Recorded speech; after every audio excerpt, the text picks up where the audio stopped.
नमस्कार दोस्तों, आज इस वीडियो में हम जानेंगे कि आलस्य क्या है, ये कैसे उत्पन्न होता है और इसे अपने अंदर से कैसे बाहर कर सकते हैं। आइए इसे एक कहानी के माध्यम से जानते हैं। गौतम बुद्ध अपने ध्यान में बैठे थे कि वहाँ पर एक आदमी आया। ये आदमी अपने आलसीपन से बहुत ज़्यादा परेशान था। आलसी आदमी गौतम बुद्ध से बोला, महात्मा जी मेरी मदद कीजिए, मैं अपने आलस्य से बहुत ज़्यादा परेशान हूँ। आप ही कोई उपाय बताइए जिससे मैं आलस्यपन से छुटकारा पा सकूं। गौतम बुद्ध ने उस व्यक्ति से कहा, पहले मुझे यह बताओ कि तुम्हें क्यों लगता है कि तुम आलसी हो। आलसी आदमी बोला, सिर्फ मुझे नहीं, मेरे परिवार वालों को और मेरे आसपास के सभी लोगों को ऐसा लगता है कि मैं आलसी हूँ। गौतम बुद्ध ने फिर उससे पूछा, क्या तुम जानते हो आलस्य क्या होता है? आलसी व्यक्ति बोला, नहीं, मैं नहीं जानता, किंतु मैं इतना जरूर जानता हूँ कि आलस्य बहुत बुरी चीज है। इसकी वजह से मुझे बहुत नुकसान हुआ है जीवन में। गौतम बुद्ध बोले, जिस परेशानी से तुम छुटकारा पाना चाहते हो, पहले उसके बारे में पूरी जानकारी ले लो तो उससे छुटकारा पाना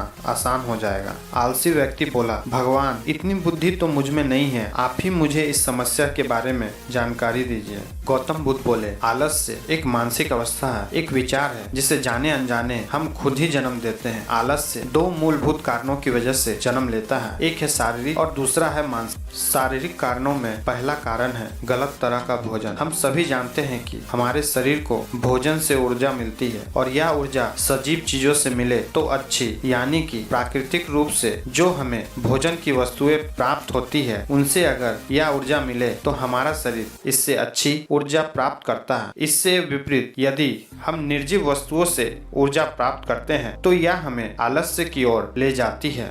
दूसरा कारण हमारी शारीरिक गतिविधियां जो हमें आलस्य के चंगुल में फंसा सकती है। गौतम बुद्ध ने आलसी व्यक्ति को अपने शिष्यों की तरफ इशारा करते हुए कहा कि देखो, इनके चलने फिरने बैठने के तरीकों में तुम्हें कुछ अलग नजर आ रहा है। जब आलसी व्यक्ति कुछ समझ नहीं पाया तब गौतम बुद्ध ने उससे कहा, मेरे शिष्य जब भी बैठते हैं तो वे रीढ़ की हड्डी को एकदम सीधा रखते हुए बैठते हैं। चलते हैं तो उनके दोनों पैरों के बीच अच्छे से संतुलन बना रहता है और जब वह सोते हैं तो उनका शरीर एकदम शिथिल रहता है। ऐसा करने से उन्हें रात्रि में एकदम सही तरीके से नींद आती है। इस पर आलसी व्यक्ति बोला, लेकिन नींद तो आलस्य का ही एक स्वरूप है। बुद्ध बोले, हाँ, अगर उसे ज्यादा मात्रा में लिया जाए तो। बुद्ध ने इस बात को आगे बढ़ाते हुए कहा, नींद कम मात्रा में लोगे तो तुम्हें अगले दिन थकान महसूस होगी और ऐसा करने से ज्यादा आलस्य शरीर में आएगा। नींद ज्यादा लोगे तभी यही परिणाम होगा। इसलिए नींद को न ज्यादा न कम, एकदम सही मात्रा में लेना बहुत ही आवश्यक है।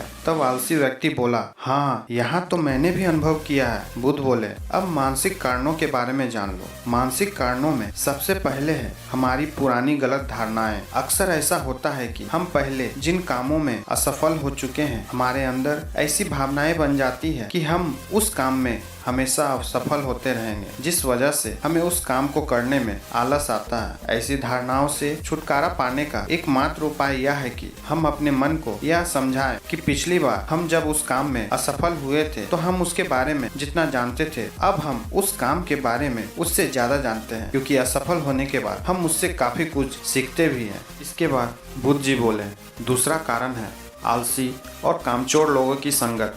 कई बार ऐसा होता है कि हम आलसी नहीं होते, मगर जिनके साथ हम रहते हैं उन जैसे बनने लगते हैं। इससे छुटकारा पाने का उपाय बहुत सरल है। कामचोर और आलसी व्यक्तियों से दूर रहो। ऐसे व्यक्तियों की संगत में रहो जो अपने काम को बड़ी लगन से करते हैं और तुम्हें कुछ सिखा पाए। गौतम बुद्ध ने तीसरा कारण बताते हुए कहा, यह कारण आलस्य के लिए सबसे बड़ा कारण है, काम को कल पर टालते रहना। यह कारण इतना शक्तिशाली है कि किसी भी व्यक्ति को बर्बाद कर सकता है। इससे बचने का सबसे आसान उपाय यह है कि जो काम जितनी जल्दी संभव हो उतनी जल्दी कर दिया जाए। गौतम बुद्ध ने आलसी व्यक्ति से एक सवाल पूछा, मान लो तुम एक रेगिस्तान में फंस गए हो और तुम्हें बहुत जोरों की प्यास लगी है, तो तुम क्या करोगे?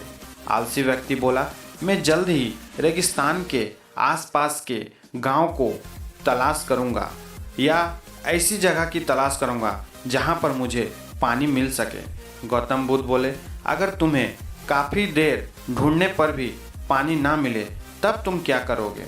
इस पर आलसी व्यक्ति बोला, मैं तब भी अपनी तलाश जारी रखूंगा, क्योंकि ऐसी परिस्थिति में मेरे पास कोई और दूसरा विकल्प नहीं है। गौतम बुद्ध बोले, बिल्कुल सही, और यही है मानसिक स्तर पर आलस्य का चौथा कारण। किसी भी निश्चित लक्ष्य का ना होना, यह भी आलस्य की ओर ले जाता है। गौतम बुद्ध आलस्य के पांचवें कारण का उल्लेख करते हुए कहते हैं कि सोचो, तुम्हारे पास ढेर सारा सोना है जिसे तुम्हें एक जगह से दूसरे जगह लेकर तुम चलते चलते थक जाते हो और किसी पेड़ के नीचे बैठ जाते हो, और तभी तुम्हें दूर से तुम्हारी तरफ दौड़कर आ रहे डाकू दिखाई देते हैं। तो इस स्थिति में तुम आलस करके वहीं बैठे रहोगे या ऐसी परिस्थिति में तुम वहां से उठकर दौड़ने लगोगे? आलसी व्यक्ति बोला, जी मुझे वहां से दौड़ना ही पड़ेगा, नहीं तो मेरी जान और सोना दोनों खतरे में पड़ जाएंगे। बुद्ध बोले, यानी तुम्हारे पास एक ठोस वजह होगा दौड़ने के लिए। यही है आलस्य का पांचवा कारण। किसी भी काम के लिए एक ठोस वजह होगा तो तुम कभी भी आलस नहीं करोगे। आलसी व्यक्ति महात्मा बुद्ध की बातों से संतुष्ट हुआ और वह बोला, महात्मा जी, मैं अब आलस्य के बारे में सब कुछ जान चुका हूँ और अब मैं इन सभी कारणों पर काम करूंगा और अपने आलस्य को दूर भगा दूंगा। दोस्तों, आशा करता हूँ कि आपको ये कहानी